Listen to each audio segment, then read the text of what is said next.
Bueno, vamos a hablar en el día de hoy acerca de cuáles son los métodos de estudio del sistema nervioso. ¿Qué métodos se utilizan en general para poder ver, estudiar y conocer no solo el funcionamiento normal, sino también las enfermedades o las patologías que tiene el sistema nervioso?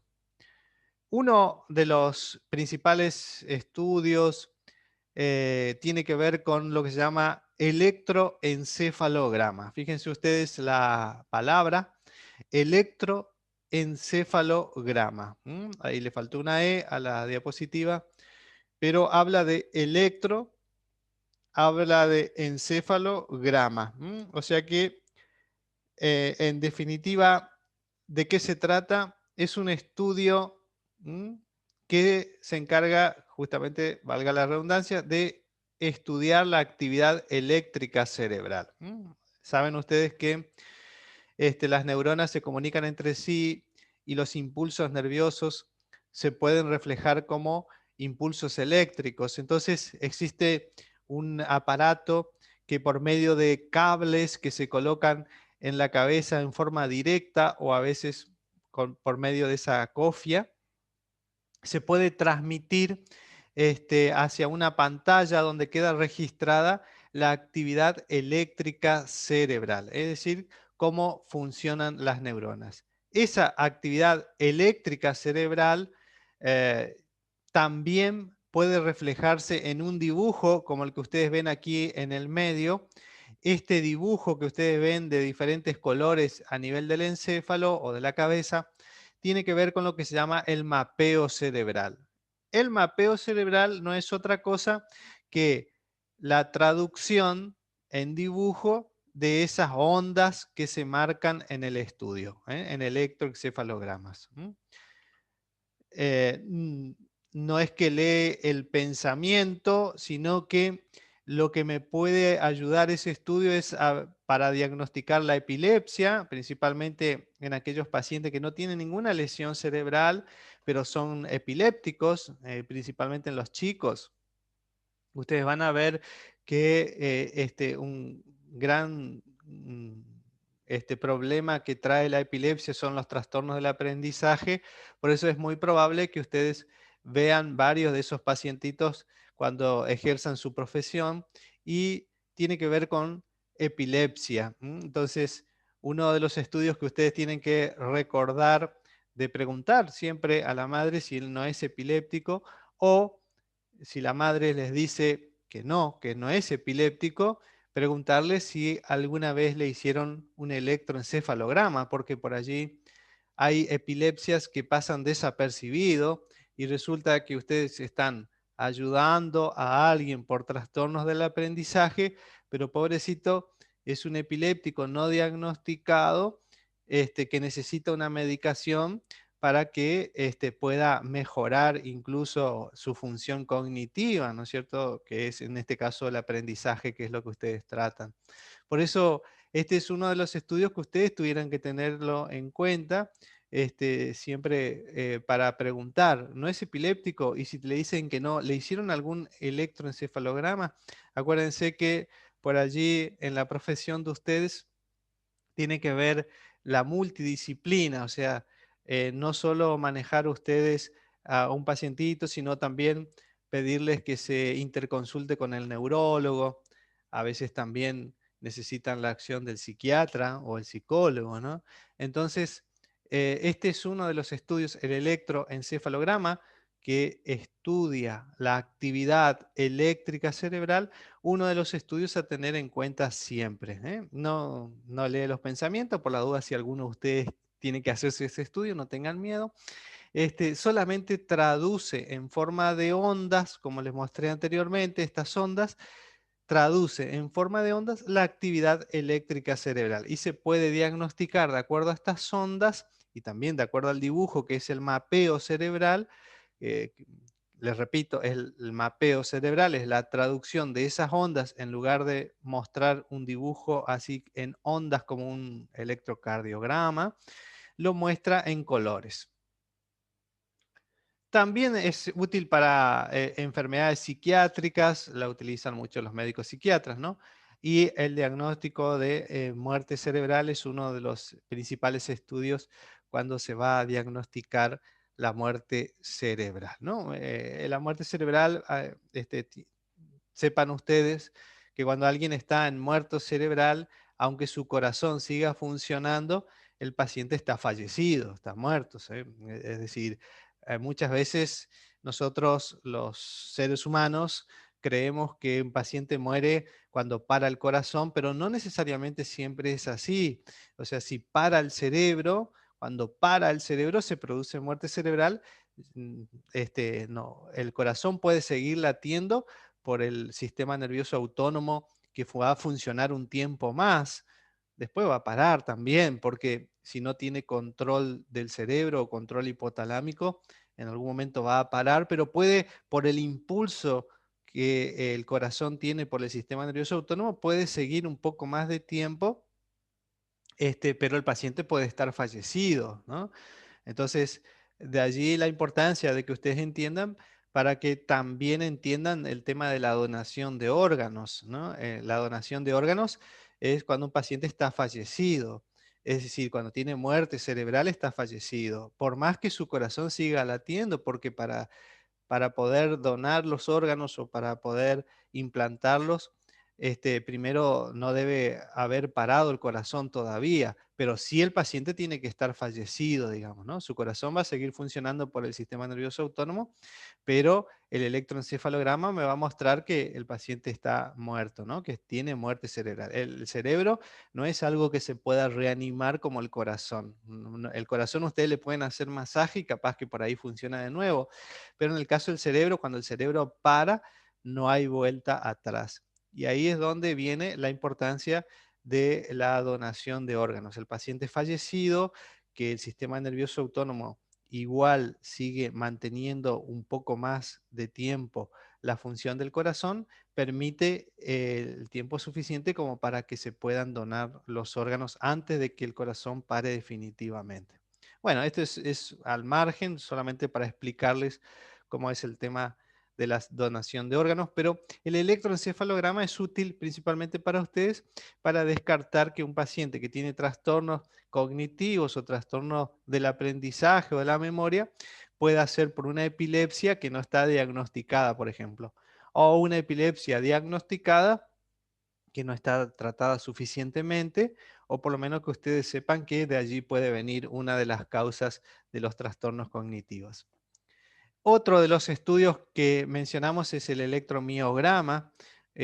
Fíjense, electro nuevamente, o sea, algo eléctrico. Mio viene de músculo, mío viene de músculo, y grama es dibujo, ¿no? El otro era electroencéfalo, grama. Electro de eléctrico, encéfalo del encéfalo, grama de dibujo. En este caso es electro de electricidad, mío de músculo y grama de dibujo. O sea, ¿qué vamos a tener acá? Que estudia la actividad eléctrica de los músculos.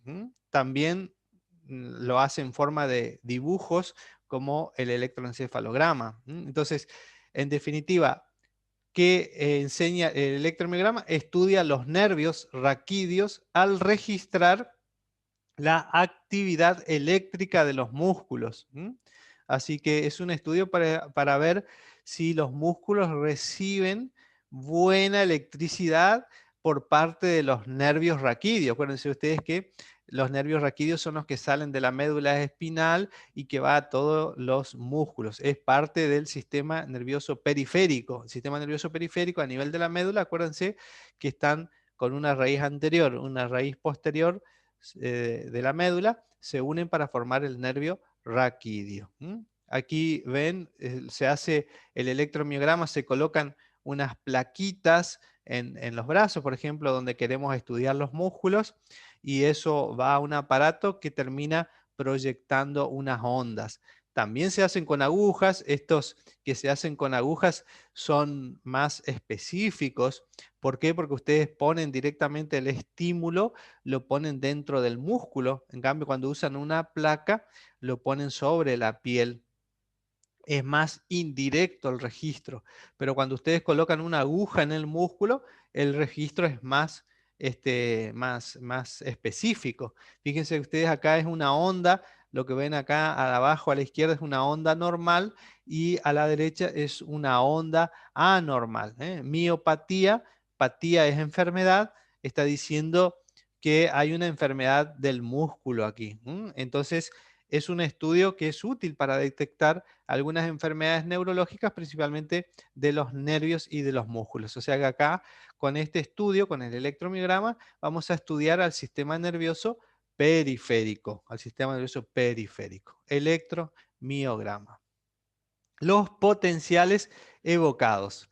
Potenciales evocados. Dentro de estos tenemos varios tipos de potenciales evocados. Por ejemplo, uno que se llama sómato sensitivo. Acuérdense ustedes que sómato es cuerpo, sómato es cuerpo, sensitivo es de sensibilidad, entonces va a estudiar la sensibilidad del cuerpo. ¿Qué significa?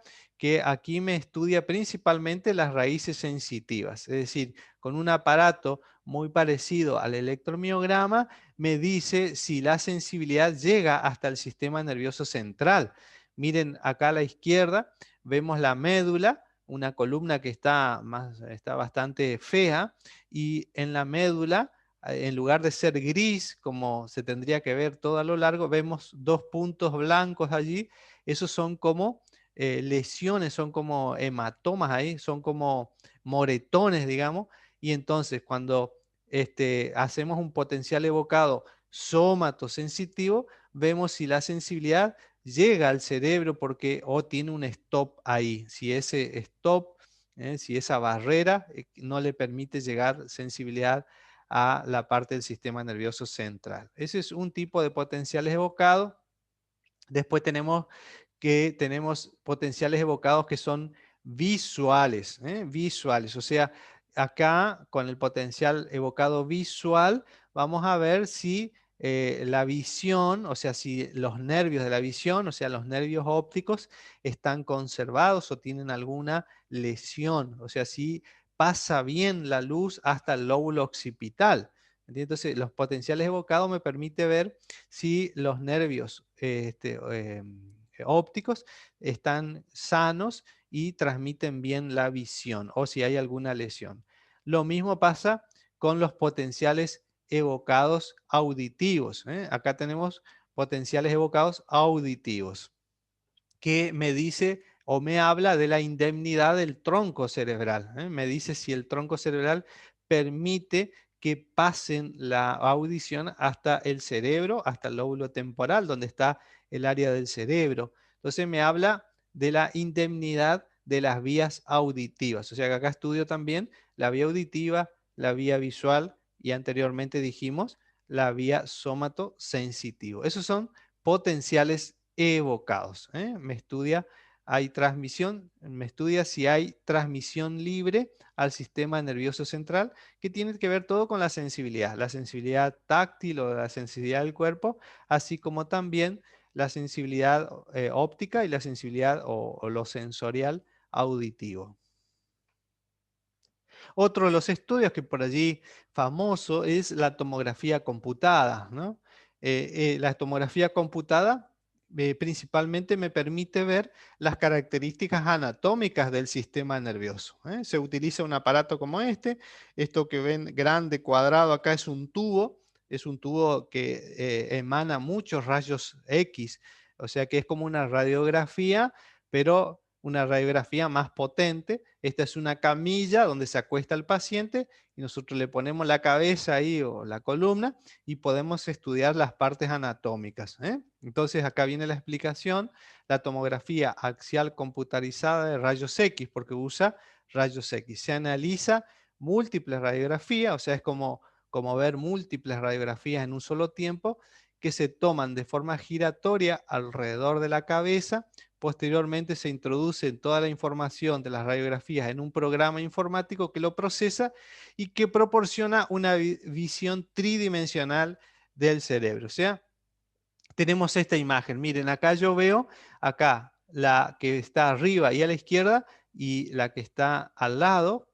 y la que está al lado, todas las de arriba son tomografías normales, son normal. Miren acá a la izquierda, arriba, esto, lo que vemos acá es el cerebelo, miren todo el cerebelo, vemos parte acá de el lóbulo temporal, en el medio, aquí en la silla turca, esto, lo blanco es hueso, lo que se ve en blanco acá es hueso, la silla turca, porque tiene esa forma de silla turca, está la hipófisis, miren que se ven los glóbulos oculares, se ven estos orificios que están acá, este es el cuarto ventrículo.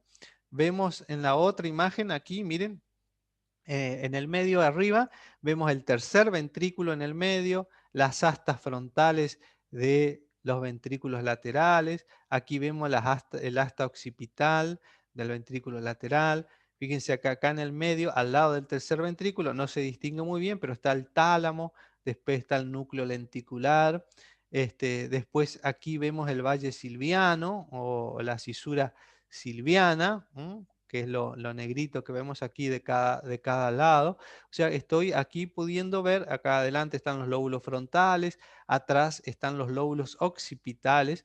Entonces acá yo puedo ver la formación normal. Fíjense ustedes aquí a la derecha y arriba está la silla turca. Miren, tienen esta forma como de silla de montar, ¿no? Una silla de montar. Esa es la silla turca que le forma el hueso esfenoides. Esa silla tiene ahí en su interior, lo gris que ustedes ven, es la hipófisis. Y esta tomografía me permite ver estas cosas que son el sistema venoso. Estas son venas que están en el cerebro. Me permite ver, todo es vena normal. Acá abajo de todo está, acuérdense ustedes, el lóbulo, perdón, el cerebelo, aquí está el cerebelo, que después se continúa aquí con la médula. Acá abajo y a la izquierda ya vemos una tomografía que no es normal porque tiene unas cosas blancas allí, parecido al blanco de los huesos. Eso blanco que ustedes ven ahí es hemorragia, es un coágulo. El coágulo se ve blanco en la tomografía y fíjense ustedes que es patológico esto, es un ACV hemorrágico, un accidente cerebrovascular hemorrágico, una hemorragia que está en el lóbulo occipital del lado izquierdo. ACV hemorrágico. Y del lado derecho, para que ustedes vean cómo se ve un tumor. Esto es un tumor, miren, se ve un color oscuro, eso es líquido, todo lo que es oscuro es líquido, por eso es que en esta tomografía normal, lo más oscuro, aquí arriba, lo más oscuro en el tercer ventrículo, en las astas frontales del ventrículo lateral, acá en el cuarto ventrículo, eso es líquido, el líquido cefalorraquídeo, líquido cefalorraquídeo. Y aquí vemos que este tumor tiene un líquido parecido al líquido cefalorraquídeo, más oscuro, pero también haciéndole más cortes, como en fetas se hacen los cortes, vemos que tiene una formación ahí adentro que es el tumor. Este es un tumor quístico sólido, tiene una parte quística y una parte sólida que está en el lóbulo frontal, ¿no? Para eso me sirve ver la tomografía computada en el sistema nervioso. Existe otro tipo de tomografía que se llama tomografía por emisión de positrones, TEP, abreviado, o PET, acá abajo está abreviado en inglés, ¿no? Pero significa tomografía por emisión de positrones. Esto no hay en Formosa, esto no se hace aquí en Formosa, solo hay uno, creo, o dos en Buenos Aires. Es un aparato muy parecido a la tomografía computada, pero trata otras imágenes, ¿eh? Es una técnica no invasiva, porque no hay que inyectar nada, no hay que poner nada, de diagnóstico e investigación oncológica realizada en tiempo real, dada por imágenes capaz de medir la actividad metabólica del cuerpo humano. Entonces acá un poquito más la explicación, dice, esta técnica se ha utilizado mucho en investigación de que permite obtener información sobre la actividad cerebral. Habitualmente se utilizan sustancias similares a la glucosa. O sea, la glucosa es un azúcar que tenemos en el cuerpo, es el combustible principal del cerebro. La glucosa es uno de los elementos que utiliza como energía principal el cerebro, que son rápidamente absorbidas por neuronas que están consumiendo energía. Esto permite que zonas que están funcionando, esto permite ver qué zonas están funcionando cuando un sujeto realiza una acción. O sea que se lo utiliza para estudiar la forma normal o para estudiar las enfermedades. Fíjense la diferencia aquí en la imagen en una persona normal, qué diferente es con una persona que tiene la enfermedad de Alzheimer. Entonces, también se utiliza como un diagnóstico predictivo, digamos, para predecir si un paciente tiene o no Alzheimer o tiene alguna enfermedad tumoral también, porque usan muchos los oncólogos. Otro de los estudios que tenemos es los estudios de resonancia magnética. Fíjense ustedes que la resonancia magnética ya no usa rayos X, así como la radiografía o como la tomografía que usan rayos X. La resonancia magnética es un gran imán, por eso es magnético. Este tubo que ustedes ven allí abajo en la figura es un imán enorme. Ese imán imantiza, por así decirlo, no me acuerdo si así se puede decir, las moléculas de agua son atraídas por ese imán, hay todo un funcionamiento que tiene que ver con esa propiedad que tienen las moléculas dentro del cuerpo de poder, un imán puede ubicarlas o manejarlas y traducirlas en imágenes. Así que vemos que hay un tubo así forrado, pero que es un gran imán, una camilla donde se introduce al paciente.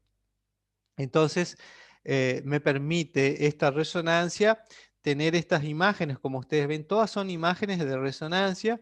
Aquí lo que van a ver blanco es líquido, todo lo blanco en este caso es líquido, y me permite ver con mayor precisión, con mayor profundidad, los detalles de la anatomía del cerebro. Fíjense ustedes aquí, en esta imagen vemos todo el encéfalo o un hemisferio, la cara interna de un hemisferio. Esta es la cara interna de uno de los hemisferios. Fíjense ustedes, acá se ve el cuerpo calloso en forma muy nítida, que no lo podemos ver con la tomografía. Miren el tronco cerebral, el tronco con la porción más superior, que es el mesencéfalo, la protuberancia con su pancita, el bulbo, y después aquí en el agujero magno se continúa con la médula espinal. Atrás del bulbo, fíjense ustedes, del tronco cerebral, tenemos al cerebelo. Miren ustedes cómo se dispone el cerebelo. Por eso el cerebelo tiene una cara superior, una cara inferior y una cara anterior, como habíamos dicho en anatomía. Fíjense ustedes que forma el techo del cuarto ventrículo, tal cual lo habíamos visto en nuestro dibujo. Se puede ver bien. Bueno, se ve también la nariz, se ve la lengua, se ve aquí la boca, se ve un poco las vértebras. Fíjense, acá es para ver los líquidos, la que está acá abajo. Acá vemos bien la anatomía en la parte de arriba, y en la parte de abajo ya vemos los líquidos. El líquido cefalorraquídeo es todo lo blanco. Fíjense cómo baña el líquido cefalorraquídeo todo el encéfalo, entre medio de las circunvoluciones, entre medio del cerebelo, entre medio del tronco. Todo es líquido cefalorraquídeo, lo blanco que ustedes ven aquí. Y aquí también a la izquierda y abajo, este ya es un corte transversal o un corte axial. Esto que veíamos antes es un corte sagital. Y lo que vemos acá es un corte axial, donde puedo ver bien los ventrículos, aquí el cuerpo de los ventrículos laterales lleno de líquido, y también rodeando a los hemisferios cerebrales hay líquido cefalorraquídeo. Este es un corte coronal, y acá ya no es para ver los líquidos, sino para ver mejor la anatomía. Aquí vemos las astas, esto ya sería como un corte de Charcot, ¿no? Aquí vemos las astas frontales de los ventrículos laterales, el tercer ventrículo. Acá están los lóbulos temporales, acá arriba los lóbulos frontales. Acá está la cisura de Silvio, cisura de Silvio de un lado, cisura de Silvio del otro, que separa por abajo al lóbulo temporal y por arriba al lóbulo frontal. Y fíjense que a la derecha un gran avance para las neurociencias ha sido la resonancia funcional. Hoy en día la resonancia funcional permite el estudio del paciente en vivo, o sea que se lo pone al paciente en un resonador, en un aparato como el que ustedes ven aquí, se lo pone allí y se le pide, por ejemplo, que lea algo, se le da algo que lea, o se le pide que repita, por ejemplo, que repita alguna frase, alguna palabra, y entonces ya en el resonador van viendo qué áreas del cerebro se van activando, y de esa manera se puede ir conociendo cuáles son las áreas funcionales del cerebro, se puede ir estudiando qué áreas o qué regiones del cerebro se activan cuando uno hace alguna actividad, construir algo, o leer, o hablar, o dormir, etcétera. Pero la resonancia funcional es lo que nos permite hacer eso. Tampoco hay acá en Formosa resonancia funcional, sí están las otras resonancias, pero no la funcional, eso solamente en Buenos Aires. Me permite estudiar también la columna. Acuérdense, miren aquí cómo puedo ver la columna vertebral. Sobre todo, fíjense aquí donde están las flechas. Yo puedo diagnosticar una hernia de disco gracias a la resonancia. La tomografía no me da esa posibilidad. Si bien puedo hacer la tomografía de la columna, pero no me da la posibilidad de poder ver estas hernias. ¿Ven? Cuando hablamos de hernia es porque algo sale de su lugar. Y aquí lo que estamos viendo es que un disco, acuérdense que entre cada vértebra, entre vértebra y vértebra, siempre hay como un amortiguador. Entre cada vértebra hay un amortiguador que se llama disco. Cuando ese disco o ese amortiguador se enferma o se vence, se gasta, que muchos debemos tener gastado, bueno, también se pueden producir que salgan de su lugar y produzcan una hernia. ¿Eh? Esa hernia que ustedes ven acá en el dibujo está apretando una de las raíces nerviosas que salen por acá. Salen por los forámenes, se llaman. Estos son un nervio raquídeo. Entonces, esa hernia le está apretando la salida de ese nervio. Seguramente este paciente tiene mucho dolor, tiene una ciática, ustedes habrán escuchado hablar, lumbociatalgia o dolor ciático. Generalmente es porque una hernia de disco aprieta un nervio que sale de la columna. Entonces, este paciente tiene que operarse para que quede así como ustedes ven acá a la derecha, tiene que quedar limpito, así todo blanco, tiene que ser así, ¿no? Ahí está el ganglio de la raíz, ese es un ganglio, como lo habíamos visto en anatomía, fíjense ustedes, así tiene que quedar, no tiene que haber esta imagen que está acá, donde está la flecha, tiene que estar limpito. Por eso con la resonancia es la que podemos hacer diagnóstico cuando alguien viene rengo porque le duele mucho la pierna. Entonces podemos sospechar de una hernia de disco, pero lo vamos a saber solamente si le hacemos una resonancia. Para eso también sirve la resonancia, para ver si no hay algún nervio periférico que esté apretado. Otro de los estudios se llama angiografía cerebral. Angiografía. Angiografía angio viene de vasos sanguíneos. Angiografía, ya saben que tiene que ver con el dibujo cerebral. ¿Qué significa? Angiografía estudia los vasos sanguíneos del cerebro. Esto se hace por cateterismo, con un aparato como ustedes ven allí a la derecha. Eso tenemos acá en Formosa. Podemos hacer angiografías cerebrales. ¿Qué se hace? Se inyecta en el sistema circulatorio cerebral una sustancia que absorbe los rayos X, también es con rayos X, se crea un contraste entre los vasos sanguíneos y otras zonas cerebrales mientras se hace una radiografía. Esta técnica permite la localización de daños vasculares o tumores cerebrales. Entonces, ¿qué hace esta técnica? Por cateterismo, con un catéter se ingresa por la ingle, allí en la ingle se ingresa por el catéter, se atraviesa el corazón, como se ven en los dibujos acá, y se llega hasta el cuello, y ahí, una vez que el catéter está posicionado ahí en el cuello, acá están los catéteres, la forma que tienen los catéteres, se inyecta un colorante, ¿no? Un contraste, un colorante, cuando el catéter está bien ubicado, y vamos a obtener estas imágenes. Miren, esta imagen que vemos aquí a la izquierda y arriba, que tienen que ver con los vasos que van del corazón hasta el cerebro para llevarle sangre, ¿no? Vemos estas imágenes. Aquí a la derecha es otra imagen que vemos con angiografía cerebral. Ven, acá estamos estudiando las venas, las arterias. Todo esto, revisamos que todo esto sea normal. Todo lo que están viendo aquí, ustedes es normal. Todo esto son vasos normales. Todos son imágenes normales. Este es un paciente normal. ¿Cuándo vamos a encontrar a alguien? Miren, acá a la derecha ya vemos algo que no es común. Esto es un aneurisma cerebral. Acá está dibujado. El aneurisma cerebral es como una bolsita Después acá vemos una malformación arteriovenosa. Esa malformación arteriovenosa, todas esas enfermedades pueden producir una hemorragia como esta, son hemorragias graves en pacientes jóvenes. Estos son áreas de hemorragia. ¿Por qué? Porque esta que está acá arriba y a la izquierda es una tomografía computada donde vemos sangre. Lo blanco aquí que vemos acá adentro es sangre. Esa sangre es por culpa de un aneurisma que se rompió, una bolsita. Es un aneurisma, es una dilatación del vaso sanguíneo que termina rompiéndose, como cuando ustedes inflan un globo y ya no da más el globo, entonces termina reventándose. Bueno, ahí produce una hemorragia grave y sobre todo ocurre en pacientes jóvenes. Pueden ocurrir en pacientes de más edad, pero es más común en los jóvenes.